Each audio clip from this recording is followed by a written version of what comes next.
সকালের থেকে একটু ভালো। একটু ভালো হলে চলবে না ডাক্তারবাবু, সম্পূর্ণ সুস্থ করে তুলতে হবে, যেভাবেই হোক। আসলে অনেক দিনের অত্যাচার, অতিরিক্ত পরিশ্রম, খাওয়া দাওয়ায় অবহেলা সময় নেবে। তবে শুধু ওষুধ ওনাকে চট করে সারিয়ে তুলতে পারবে না, পদ্ধতিও ভালো হওয়া প্রয়োজন। আপনি যেমন বলবেন তেমনই হবে ডাক্তারবাবু। আপনি আপনি সব চার্ট করে দিন। দরকার হলে সারাদিনের জন্য একজন নার্স। প্রদীপ, তুমি চুপ করে শুয়ে থাকো বড় বৌদি। আপনি বলুন ডাক্তারবাবু, বলুন। শরীরের এখন যে অবস্থা, অ্যানিমেল প্রোটিনটা খুবই দরকার।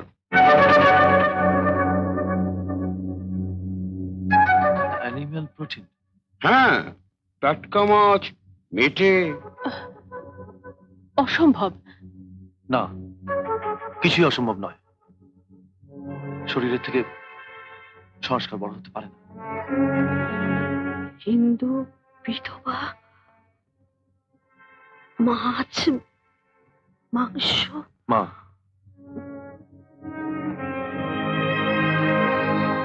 অসময় দাদাকে হারিয়েছি। বৌদিও যদি এভাবে সংস্কারের দোহাই দিয়ে নিজেকে সান্ত্বনা দিতে পারবো না। মা, মা, তোমাকে বুঝিয়ে রাজি করাতে হবে বড় বৌদিকে, যেভাবেই হোক। না, এ তোমার অন্যায় অনুরোধ প্রদীপ। আয়ুর জোর থাকলে মাছ মাংস না খেয়েও আমি বাঁচবো। আমি জ্যোতিষী নই বড় বৌদি, তাই তোমার আয়ুর্যের কতটা তা আমি জানি না। কিন্তু ইচ্ছে করে নিজেকে এভাবে শেষ করবে সেটা আমি বেঁচে থাকতে হতে দেবো না। তুমি পাগল হয়ে গেছো প্রদীপ। 3 বছর বিদেশে থেকে এদেশের সব সত্যিগুলোকে অস্বীকার করতে চাও? ভগবানের মতো ওই মানুষটার স্ত্রী হতে পেরেছিলাম গত জন্মের পুণ্যে। এই জন্মের পাপে আগামী জন্মে তাকে হারাতে পারবো না। তোমার ওই দাদার দিব্যি দিয়েই বলছি, ওসব খাবার অনুরোধ তুমি আমাকে আর করো না।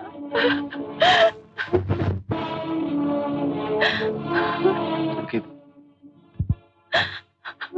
তোমাকে আর ওসব কথা বলবো না বড় বৌদি।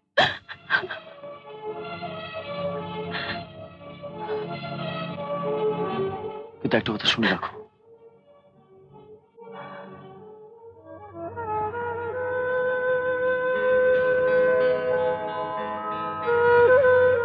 আমার কোন পাপে ভগবানের মতন দাদাকে হারিয়েছি আমি জানি না। তবে দেবীর মতন আমার বড় বৌদিকে বাঁচিয়ে রাখবার জন্য আমায় কিছু পুণ্য তো করতে হবে। সে পুণ্যের দোহাই বড় বৌদি, আমি তোমায় দিব্যি দিয়ে বলছি, সব খাবার আমি আর জীবনে খাবো না। প্রদীপ,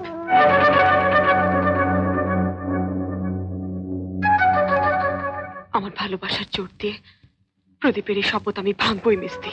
পারবে না ভাই, ওর বড় বৌদির থেকে কাউকেই ও বেশি ভালোবাসে না। ও ভালোবাসা আলাদা। বোধ হয় না। কি বলছো মিস্তি? বোধ হয় ঠিকই বলছি। তবে যদি আমায় বিশ্বাস করতে না পারো, পরীক্ষা করে রাখো। অনেক পড়েনি। ওর বড় বৌদির থেকে কাউকেই ও বেশি ভালোবাসে না। কারো কথাই না? সত্যি বলছি মাধু, কারো কথাই মনে পড়েনি। যাকে বাবা, আগে খাই, ভীষণ খিদে পেয়েছে।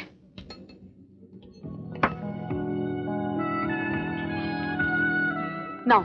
না না, আমি খাবো না। খেতে বলছি নাকি? এটুকু নাও, নইলে আমি খাই কি করে? একটুও খাবো না মাধু, বললাম তো খিদে নেই। খিদে না থাকলেও মানুষ এইটুকু খেতে পারে। পারে, কিন্তু আমি পারবো না। কেন? এতে মাছ আছে। ফিশ ফ্রাই কি বেগুন দিয়ে হয় নাকি? তা নয়, আমি মাছ খাবো না। মাদুলে নিয়েছো? না মাধু, মাছ মাংস ডিম আমি কিচ্ছু খাচ্ছি না। অদ্ভুত একটা অরুচি এসে গেছে। আমার খিদে পেয়েছে প্রদীপ, তুমি এটুকু না খেলে আমিও খেতে পারবো না। যত অরুচি হোক, এটুকু খাও। সরি মাধু, পারবো না। বলো না।